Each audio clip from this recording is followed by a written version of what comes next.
मेझोर झोडले जदौ सेमिङे पाओ नमस्कार। म श्याम राणा मगर। मगर म्युजियममा यहाँहरूलाई हार्दिक स्वागत छ। विशेष गरेर यो मगर म्युजियममा हामी मगर जातिका भाषा, कला, संस्कृति, इतिहास, मगर जातिका पहिचान र मगर जातिसँग सम्बन्धित विभिन्न विषयवस्तुहरूलाई हामी यो मगर म्युजियममा सङ्ग्रहित गर्ने गर्छौँ। र आज पनि एउटा एकदमै महत्त्वपूर्ण र पछिल्लो समयमा विशेष गरेर एकदमै जल्दो बल्दो विषयको रूपमा बहसको रूपमा रहेको विषयवस्तुसँग सम्बन्धित एउटा सामग्रीलाई यस मगर म्युजियममा पनि सङ्ग्रहित गर्ने जमर्को गरेको छु। यो सामग्रीलाई आज मैले एकजना मेरा मित्र, विशेष गरेर उहाँसँग म प्रत्यक्ष रूपमा त भेट्न पाएको छैन, तर उहाँसँग म सामाजिक सञ्जालबाट धेरै नजिक छु, उहाँसँग परिचित छु। उहाँका विचारहरू, उहाँका गतिविधिहरूसँग म एकदमै अपडेट पनि हुन्छु र उहाँको योभन्दा अगाडि पनि एउटा लेखलाई मगर म्युजियममा मैले सङ्ग्रहित गरेको थिएँ र आज पनि उहाँको लेखलाई म सङ्ग्रहित गर्न जाँदैछु। विशेष गरेर अहिले यो पछिल्लो समयमा मगर जाति एउटा नेपालकै एउटा मूलवासी भनौँ न, मूल जाति र आदिवासी जनजाति मध्येकै सबैभन्दा ठुलो जाति, जुन नेपालका देखि लिएर अन्य देशहरूमा पनि अहिले छरिएर रहेको जाति हो। यसको आफ्नै मौलिक भाषा छ, मौलिक कला संस्कृतिहरू छन् भने मगर जातिसँग विविधता पनि छ र त्यो विविधताभित्रको एकता मगर जातिको सबैभन्दा ठुलो पहिचानको कुरा हो। र आज यही एकतामा कतै न कतै अलिकति हिलो छ्याप्ने काम भएको हो कि कतै न कतै खलल पुर्याउन खोजेको हो कि प्रयास हुन थालेका हुन् कि भन्ने खालको एउटा उदाहरण, जुन अहिले तथ्याङ्क विभागले पनि केही सयको सङ्ख्यामा केही जस्तो थरहरू, हाम्रा मगर जातिभित्रका मुख्य थरहरूलाई पनि फुटाउन खोजेर अनि छुट्टै जातिको रूपमा स्थापित गर्न खोजेका केही कदमहरू त्यस्ता छन् र त्यही विषयसँग पनि अलिकति सम्बन्धित पनि छ। त्योसँग सम्बन्धित लेखलाई मैले यहाँहरूसम्म चाहिँ प्रस्तुत गर्नेछु र मैले देखेको म्याग्दी जिल्ला र मैले बुझेको म्याग्देली मगर भन्ने शीर्षकमा लक्ष्मण घरती मगरज्यूले लेख्नु भएको यो लेख हो, जसलाई मैले साभार गर्दैछु र यसलाई यो रुकुम पूर्वबाट मैकोटबाट सञ्चालन भएको जालकी खबरको शिखर भन्ने अनलाइन पत्रिकाबाट मैले यसलाई साभार गरेको छु। आज मगरभित्र अनगिन्ती कुलहरू छन्। मगरभित्र मात्रै होइन, मगरभित्रका थर उपथरका समेत कैयौँ कुल निर्माण भएको छ। त्यसै अन्तर्गत पुनभित्रको, त्यसमा पनि म्याग्दीका मगरहरू मध्येको काफल डाँडाको एउटा पुन खलक हुन सक्ला, एउटा कुल खलक हुन सक्ला, अनि एउटा कुल अर्थात् खलकबाटै छुट्टिएर केही सयको सङ्ख्याले लाखौँ सङ्ख्याका पुनहरूलाई समेत आफ्नै भड्कालोमा जगाइदिने गरी मगर होइनौ भन्नु ज्यादै अमिल्दो छ भनेर यो लेखलाई सुरु गर्नुभएको छ लक्ष्मण घरती मगरले। र यो लेख सुरु गर्नुभन्दा अगाडि म्याग्दी सदरमुकाम बेनीसँगै काली नदी र म्याग्दी खोलाको दोभान यो 2074 साल साउन 16 गते खिचिएको तस्बिर हो भनेर पनि लेखिएको छ। एकदमै सुन्दर तस्बिर पनि यहाँ राख्नु भएको छ र उहाँ लेख्नुहुन्छ, म म्याग्दी जिल्लालाई नजिकबाट चिन्छु। म्याग्दी मगर जातिको बाहुल्य रहेको जिल्ला हो। उहिले 2062 र 63 सालमा करिब 13 महिने सिङ्गा तातोपानी बजारमा बस्ने अवसर जुरेको थियो। त्यस अवधिमा म्याग्दीका थुप्रै गाउँहरूमा पुगेको छु। म कुनै इतिहासविद होइन, गण्यमान्य सामाजिक विश्लेषक पनि होइन, तर त्यसमा चासो राख्ने एक मामुली नेपाली हुँ, सोझो मगर हुँ। आफ्नै बनिबुतो र मजदुरी गरेर आफू र आफ्नो परिवारको ज्यान पालिरहेको छु। त्यसकारण मेरा लेख र बुझाइहरूमा तपाईँका असहमति हुन सक्छन्, त्रुटिहरू हुन सक्छन्। त्यसको खण्डन गर्ने अधिकार तपाईँलाई सुरक्षित रहेको अग्रिम जानकारी दिँदै यो लेख आरम्भ गर्छु भनेर उहाँ लेख्नुहुन्छ। र तल म्याग्दीको ताकम गाउँ, एकदमै सुन्दर गाउँ, एकदमै मौलिक गाउँलाई पनि उहाँले यो लेखमा देखाउनु भएको छ। खास गरी बेनीदेखि काली नदी छाडी म्याग्दी खोलातर्फ अर्थात् पश्चिम म्याग्दीतर्फका गाउँहरू सिङ्गा तातोपानी, बरङ्जा, दरुवा, बाबियाचौर, ताराखेत, रातेढुङ्गा, दरबाङ, फुलबारी, निस्कुट, रुम, डाँडागाउँ, चिउरीबोट, महवीर, सिस्नेरी, देवीस्थान, जुक्जा, पोनथोक, घरतीथोक, धारापानी, मुना, ताकम, लमसुङ, मरेनी, गुर्जाखानी सबै गाउँहरूमा पुगेको छु। धौलागिरीको काखमा रहेको गुर्जा र लुलाङमा छन्त्याल समुदायको बाहुल्यता रहेछ भने अन्य धेरैजसो गाउँहरूमा मगर समुदायको बाहुल्यता देखिन्छ। म्याग्दीको उत्तरपूर्वी गाउँहरू भने घुम्ने अवसर जुरेन त्यो बेला। शेख, पाङुद्वार, खिबाङ, मराङ, घोडेपानी, नागी, राम्चे, काफलडाँडा, रिमा लगायतका गाउँहरू जान पाइएन। पछि आएर थाहा भयो नागी गाउँ प्रसिद्धि प्राप्त आदरणीय व्यक्तित्व महावीर पुन दाईको जन्मगाउँ रहेछ भनेर उहाँले लेख्नु भएको छ। उहाँ अगाडि लेख्नुहुन्छ, भदौको महिना थियो, बेनीदेखि ठाडै उकालो पैदल हिँडेर गलेश्वरसम्म भने पुगेको छु। यात्रामा मसँग सिस्नेरीका एकजना दाई हुनुहुन्थ्यो। यस क्रममा म्याग्दी जिल्लावासीसँग मात्रै होइन, यहाँको भौगोलिक सौन्दर्यसँग नजिक भएर धेरैपल्ट पदयात्रा गरेँ। विभिन्न समुदायका म्याग्दिलीहरूका भाषा, संस्कृति र रीतिस्थितिहरू निहाल्ने मौका पाएँ। ताकम गाउँका एकजना पुन बुवासँग एक दिन लामो समय बिताएर गफिएका थियौँ। म रुकुमको मैकोट गाउँबाट आएको भन्ने मेरो परिचय पाएपछि उहाँ बुवाले मसँग आफ्ना अन्तरङ्गका कुराहरू साट्न हौसिनु भएको थियो। म्याग्दीका पुनहरू पनि उतै रुकुमको हुकाम मैकोटबाट आएका हुन्। पुर्खाहरू उत्पत्ति भएको त्यो भूमि, त्यो गाउँ र समाजमा एकपटक भए पनि जिउँदो जाग्दो भएकै बेला पुग्न पाए हुन्थ्यो भन्ने उत्कट रहर छ। उहाँले निकै भावविह्वल मुद्रामा भन्नुभएको थियो। उहाँका अनुसार म्याग्दीमा भएका थरहरू पाइजा, गोर्बुजा, शेरपुर्जा, पुर्जा, पहरे लगायतका सबै थर पुन थरभित्रकै उपथरहरू हुन्। भाषा कसरी हरायो भन्ने सन्दर्भमा उहाँले भन्नुहुन्थ्यो, देवीस्थान गाउँभन्दा केही माथि पुस्तौँ पुरानो दरबारको भग्न अवशेष छ, जुन अहिले माटोले पुरिएर निशानी मात्रै बाँकी छ र त्यो दरबार त्यस भेकको मगर राजाको दरबार थियो। जति बेलासम्म यस क्षेत्रका मगरहरू मगर भाषा बोल्दथे, करिब 15औं शताब्दी अघि यो मगर राजालाई जितेर एकजना मल्ल राजाले शासन सुरु गरे। जब मल्ल राजाको शासन सुरु भयो तब दरबारमा काम गर्दै आएका मगर भाषिक मान्छेहरूले आफू बीचमा बोल्ने गरेको मगर भाषा उनले बुझेनन् र तत्काल उर्दी गरे। अब उपरान्त दरबारमा मगर भाषा बोल्न पाइने छैन। मल्ल राजाले दरबारमा मात्र होइन, बिस्तारै सम्पूर्ण राजकाजका काममा मगर भाषा प्रयोग गर्न नपाइने र प्रयोग गरेको पाइएमा जिब्रो काटिदिने कानुन जारी गरिदिए। ती बुवाको मौखिक इतिहासलाई आधार मान्दा मल्ल राजाले मगरहरूको भाषामाथि कानुनी प्रतिबन्ध लगाएकै प्रभावले म्याग्दी क्षेत्रका मगरहरूको भाषा एकपछि अर्को लोप हुँदै खस भाषाको बीजारोपण भएको बुझिन्छ र मलाई लाग्छ उहाँ बुबाको इतिहासप्रतिको मौखिक चित्रणमा धेरै हदसम्म सत्यता छ। करिब 600 वर्ष अघि नै प्रतिबन्धमा परेको मगर भाषा आज पर्यन्त कसरी रहन सक्छ? 600 वर्ष भनेको अहिलेको नेपालीहरूको औसत उमेरको हिसाबले करिब 10 पुस्ता हो। अर्को कुरा, यही म्याग्दी जिल्लाबाट 2068 सालतिर कर्पाकेली अनुसन्धान परिवार नामको अभियान टोली रुकुम पूर्वको मैकोट गाउँ पुगेको थियो, जुन गाउँलाई मगरहरूको उद्गम थलोको रूपमा चिनिन्छ। सोही कर्पाकेली टिमले पनि भनेको थियो, हाम्रो पुर्खाहरू यतैबाट म्याग्दीतिर लागेको कहानी छ। यसकारण एकचोटि के कसो रहेछ बुझौँ, चिनजान गरौँ भनेर मैकोट आएका हौँ। त्यसबेला ठ्याक्कै हाम्रो मैकोटीहरूको ठुलो पर्व मङ्सिरे सङ्क्रान्ति मेला थियो। म त्यो मेलासँगै आयोजना गरिएको पुपाल युवा क्लबको वार्षिक उत्सवको विभिन्न कार्यक्रममा समय दिनु परेकोले कर्पाकेलीका ती पाहुनाहरूसँग लामो भलाकुसारी गरेर सँगै समय बिताउने अवसर पाइनँ। त्यसवखत उहाँहरूले मैकोटबाट के सिकेर सुनेर र जानेर फर्कनु भयो म पूर्ण जानकार छैन, तर समग्रमा उहाँहरूले आफ्नो इतिहास खोज्दै मैकोट पुगेको कुरा भने सत्य हो।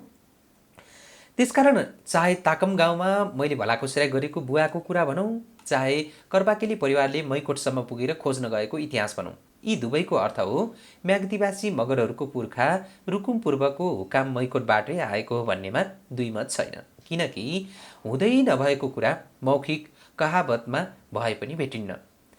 हाम्रो इतिहास लेख्य रूपमा अभिलेखीकरण हुन नसके पनि मौखिक रूपमा बुवा आमाले छोराछोरीलाई, छोराछोरीहरूले नाति नातिनीलाई सुनाउँदै पुस्तान्तरण हुँदै आउँदा पुस्तौँ पुस्तापछि आज आएर केही यथार्थहरू बाङ्गिएर अपभ्रंश भएर आउन सक्छ, त्यो मान्न सकिन्छ। त्यसको मतलब यो मौखिक इतिहास वाहियात हो भन्ने आधारलाई कसै गरी नजरअन्दाज लगाउन सकिन्न। यसभित्र खास यथार्थ लुकेको छ। त्यसकारण म्याग्दीवासी मगरहरूको यो कथ्य इतिहास धेरै हदसम्म सत्यको नजिक छ। यति लेख्दै गर्दा बिचमा एउटा एकदमै फेरि अर्को सुन्दर गाउँ छ, म्याग्दीको खिभाङ गाउँ। यो तस्बिर स्रोत चाहिँ बिलपुर्जाको रहेछ र अगाडि लेख्नुहुन्छ, यसरी हेर्दा पनि म्याग्दीका केही पुनहरूको हामी मगर होइनौँ भन्ने तर्क निकै नै कपोकल्पित र निराधार छ। कर्पाकेली परिवार जो आफै आफ्नो इतिहास खोज्न मगर खाम भाषिक मगरहरूको बाहुल्यता रहेको मैकोट पुगेको थियो, उनै कर्पाकेलीले अहिले हामी पुनहरू म्याग्दीको यही काफलडाँडामा उत्पत्ति भएर जताततै छरिएका हौँ भनेर दुष्प्रचार समेत गर्न भ्याएको छ। ठिक छ, एउटा कालखण्डमा काफलडाँडा क्षेत्रमा कर्पाकेली नामका एक शक्तिशाली र अद्भुत क्षमताका पुन झाँक्रीको जन्म भयो होला। आज उक्त कर्पाकेली पितृको नाममा काफलडाँडामा कर्पाकेली झाँक्री खलकका पुन मगरहरूले कुलपूजा गर्नु र कुल पितृघर निर्माण गर्नु राम्रो हो, गर्वको कुरा हो, जुन हामीले पनि मैकोटमा गर्ने गर्छौँ। तर त्यसको मतलब पुनहरू त्यही काफलडाँडामै उत्पत्ति भएझै गरी व्याख्या गर्नु, अझ मगरै होइनौ भनेर भ्रम पैदा गर्नु जत्तिको बेइमान अरू के हुन सक्छ? यो त सरासर इतिहासको सच्चाइमाथिको ठूलो घात हो। स्मरण रहोस्, मगर समुदायमा कुलपूजा सम्बन्धित कुलबाट जन्मे बढेका कुल खलकले मात्रै गर्ने हो। आज मगरभित्र अनगिन्ती कुलहरू छन्। मगरभित्र मात्रै होइन, मगरभित्रका थर उपथरका समेत कैयौँ कुल निर्माण भएको छ। त्यसै अन्तर्गत पुनभित्रको, त्यसमा पनि म्याग्दीका मगरहरू मध्येको काफलडाँडाको एउटा कुल खलक हुन सक्ला। अनि एउटा कुल अर्थात् खलकबाटै छुट्टिएर केही सयको सङ्ख्याले लाखौँ सङ्ख्याका पुनहरूलाई समेत आफ्नै भड्कालोमा जगाइदिने गरी मगर होइनौ भन्नु ज्यादै अमिल्दो हो। यो कस्तो खालको चेत हो? केही समय पहिले म राष्ट्रिय आविष्कार केन्द्रका प्रमुख आदरणीय दाई महावीर पुनलाई यही कुराबारे जिज्ञासा राख्दै भनेको थिएँ, तपाईँका गाउँलेहरूले त हामी मगर होइनौ भनेर उधुम गर्नुभएको छ। यसबारे 2-4 शब्द केही भन्नु पर्यो दाई, के छ तपाईँको बुझाइ? राय सल्लाह दिनुहुन्छ कि? जवाफमा भन्नुभयो, यो त छोटो र अबुझहरूको काम हो भाइ, 15-20 वर्ष चल्छ, त्यसपछि आफै हराउँछन्। महावीर दाईको जवाफ खुलेपछि मैले आफ्नो प्रश्न गरिनँ। त्यस्तै उहाँले अगाडि लेख्नुहुन्छ, आज म अरूले आक्षेप लगाउने गरेको केही सीमित व्यक्तिले लाउरे हुन आफ्नो जात र थर चोरे अनि आज आफ्नो औकात देखाउँदैछन् भनेर आरोप उहाँहरूलाई लगाउन चाहन्न। हो, म मगर जातको केही थर चोराएर लाउरी बनेका कैयौँ उदाहरण छन्। तर कम्तीमा कर्पाकेली खलकका यी पुन दाजुभाइहरूको हकमा यो आरोप ठिक होइन भन्ने मान्छु म। उहाँहरू सच्चा पुन थरका मगरकै सन्तान हुन् भन्ने मेरो दाबी हो। उहाँहरूले कुलचन र पुरञ्चन पितृलाई मान्नु, हाँस्या गोर्या भेडाको साँड र कुखुराको भाले पूजा गर्नु ठ्याक्कै हाम्रो मैकोटको संस्कारसँग मेल खान्छ। हाम्रोमा कुलचन र पुरञ्चन नामका झाँक्रीहरूले आफ्ना श्लोकमा सुनाउने गर्छन्। मगरखाम भाषामा रम्मा अर्मा भनेको झाँक्री हो। यसर्थ कुलचन र पुरञ्चन मगर सभ्यतासँग जोडिएका पुर्खाका दुई पात्र हुन्। उनीहरू त्यो एउटा कालखण्डका विद्वत झाँक्री थिए। यस इतिहाससँग जोडिएकाहरू, आफ्नो पुर्खाको लहरो रुकुमको मैकोटसम्म जोडिएकाहरू कसरी गैर मगर हुन सक्छन्? लाउरी बन्नको लागि पुन मगर बनेको अथवा मगरै नरहेको कसरी हुन सक्छ? यो कुरासँग म असहमत छु। खासमा उहाँहरू असली मगरको पुन नै हो। केही समय अघि इन्द्रणी परिवारको अनलाइन टिभी कार्यक्रममा भनिएको थियो, अरू मगरहरूले सुँगुरको पूजा गर्छन्। हामीले त पूजा त के, सुँगुर छोयो भने पनि चोखिएर घरभित्र छिर्नुपर्छ। म स्मरण गराउँदछु, तपाईँहरूको पुर्खाको भूमि रुकुमको मैकोटमा त झन् युगौँदेखि सुँगुर पाल्न समेत वर्जित थियो। मैकोट भूमिले सुँगुर सहँदैन। यहाँका सिमी भूमि र देवपितृले स्वीकार्दैनन्। सिद्ध र मस्टा रिसाउँछन्। बाढी पहिरो जान्छ भन्ने लोकविश्वास थियो। तर जब 10 वर्षे सशस्त्र युद्ध सुरु भयो, मानिसहरूमा वात्तै चेतनाको विकास भयो। जागरणको लहर आयो। अन्धविश्वास र कुरीतिलाई भण्डाफोर गर्ने अभियान पनि चल्यो।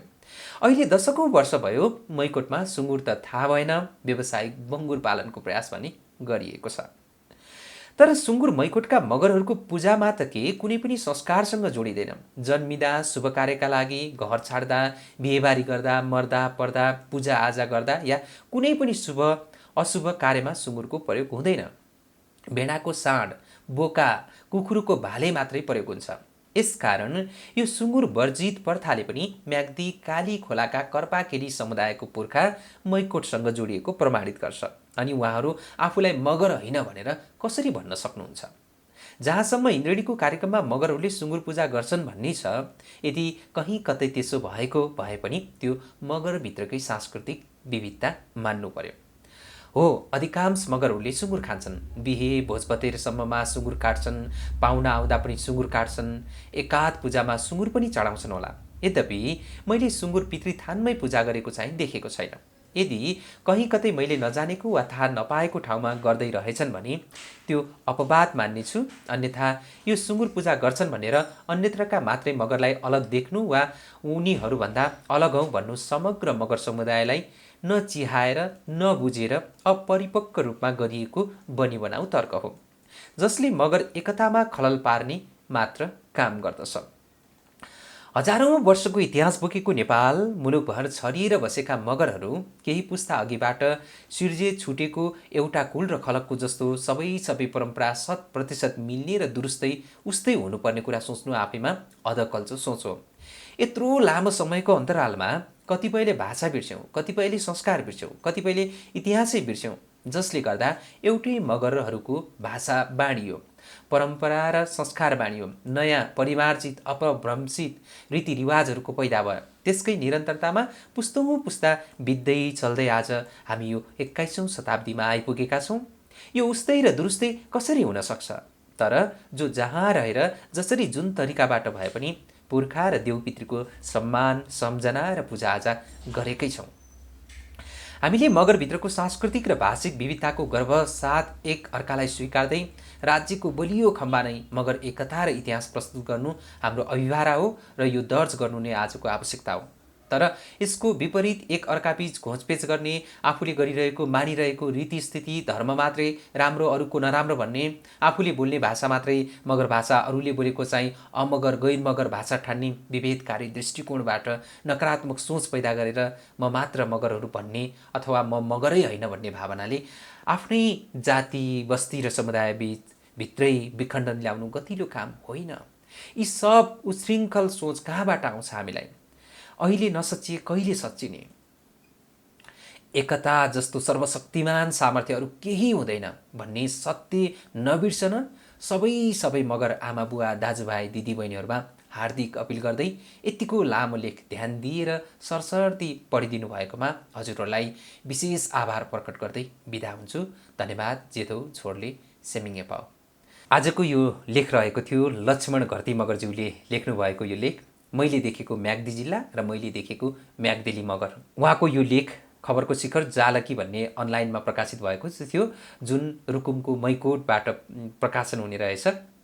अनि यहाँनिर लक्ष्मण घरती मगरज्यूले त्यो एकदमै खोजमूलक भनौँ न आफूले देखेको सुनेका कुराहरू तथ्यपरक रूपमा यो सामग्रीमा अहिलेको जुन विवाद छ, केही पुनहरूले हामी छुट्टै जाति हौँ भनेर ल्याएको, त्यसको लागि एउटा राम्रो अध्ययनको एउटा विषयवस्तु भएर पनि मैले यो मगर सङ्ग्रहालयमा मगर म्युजियममा मैले सङ्ग्रहित गरेको छु। लक्ष्मण घरती मगरज्यूलाई विशेष धन्यवाद दिन चाहन्छु उहाँको यो ओजपूर्ण र खोजपूर्ण यो लेखप्रति र यो समाजको एकताका लागि र साँच्चीकै यथार्थ सत्यताको लागि पनि। यो कुनै पनि कुराहरू काल्पनिक कपोकल्पित गरेको भन्दा पनि त्यो वास्तविकतालाई यो लेख मार्फत उजागर गर्नुभएको छ र अहिले मगर जातिभित्रको त्यो एकतामा खलल पुर्याउने काम जुन ढङ्गले बाहिर आएको छ त्यसको लागि यो एउटा बलियो आधार हुन सक्छ, जसले हाम्रो एकतालाई अक्षुण्ण राख्नका लागि पनि। र यहाँहरूले पनि यो लेख सुन्दै गर्दा यहाँको वास्तविकता मगर जातिभित्रको पुन जातिहरू साँच्चीकै मगर हुन् कि होइनन् भन्ने वास्तविकतालाई पनि यसले उजागर गरेको छ। उहाँहरू मगर नै हुन् र केही असन्तुष्टिहरू, केही छुट्टै खालका खोलावारी खोलापारी ओल्लो गाउँ पल्लो गाउँ पनि केही खालका संस्कार संस्कृतिहरू, केही खालका विविधताहरू त अवश्य पनि सिर्जना हुन्छन् नै। एउटा व्यक्तिबिचमै पनि त्यो खालको विविधताहरू आउँछ भने, तर जातै छुट्टै हौँ भन्ने चाहिँ मेरो दृष्टिकोणबाट, मेरो व्यक्तिगत हिसाबबाट पनि अवश्य पनि लाग्दैन र यसलाई यो एकतालाई अझै पनि हामीले झन् बलियो भनेर अगाडि बढ्नुपर्छ। आजको लेख लक्ष्मण घरती मगरज्यूले जालकी खबर पत्रिकामा प्रकाशन गर्नुभएको यो लेख यहाँहरूलाई कस्तो लाग्यो? अवश्य पनि यहाँहरूले रचनात्मक सुझाव सल्लाह अनि प्रतिक्रिया अवश्य पनि दिनुहुनेछ। र अर्को भिडियोमा फेरि पनि यस्तै मगर जातिसँग सम्बन्धित विशेष सामग्री लिएर आउने नै छु। त्यतिन्जेलसम्मका लागि मलाई बिदाई दिनुहोस् र यो मगर म्युजियमलाई यहाँले सब्सक्राइब गर्नु भएको छैन भने कृपया सब्सक्राइब गर्नुहोस्। त्यस्तै गरी लाइक कमेन्ट सेयर पनि गर्न नभुल्नुहोला र आगामी दिनमा पनि मगर जातिसँग सम्बन्धित यस्ता भाषा कला संस्कृति पहिचान लगायतका मगर जातिका विभिन्न विषयवस्तु हेर्नका लागि मगर म्युजियम च्यानल हेर्न नछुटाउनुहोला।